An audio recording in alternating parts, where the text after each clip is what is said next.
ఈ ప్యాకెట్ వాడేవాళ్ళు ఉంటారు నెలలో, వాళ్ళకి తగ్గినాయి ఇప్పుడు కొత్తగా. అట్లాగే చపాతీలు వాటికి కూడా తగ్గినాయి కదా రేట్లు. ఇవన్నీ తగ్గుదల ఎప్పుడైతే ఉందో ఒక మధ్యతరగతి కుటుంబం 30,000 నెలకు ఖర్చు అవుతుంది అనుకుంటే తక్కువేం అవదు 30,000కి మధ్యతరగతి కుటుంబానికి. 30,000 అయ్యే వాళ్ళకి కనీసం 3,000 మిగిలితే ఈ 3,000 ఇంకో దానికి స్పెండ్ చేస్తారు కదా.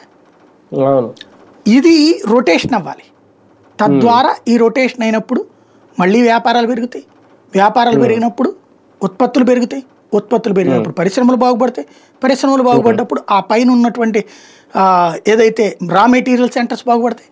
ఆ రా మెటీరియల్ ఎవరు? రైతా, ఇండస్ట్రియలిస్ట్, వీళ్ళు బాగుపడతారు. ఓవరాల్గా మనీ ఫ్లోని తెచ్చేయడానికి కారణం ఏంటంటే అమెరికా యూరప్ దేశాల నాటకాలు. వాళ్ళ వల్ల ఎదురవుతున్న సంక్షోభం నుంచి ప్రపంచం మొత్తం నాశనం అయ్యే పరిస్థితుల్లో ప్రపంచం మొత్తం సంక్షోభం పడుతుంది అమెరికా యూరప్ దేశాల యొక్క రాజకీయాలకి. రష్యా ఉక్రెయిన్ యుద్ధాన్ని రెచ్చగొట్టడమా, లేకపోతే మళ్ళీ జరుగుతున్నటువంటి వ్యవహారాలు, లేకపోతే ఏదో ఒకటి గొడవలు క్రియేట్ చేయడమా చేస్తున్నారు వాళ్ళు.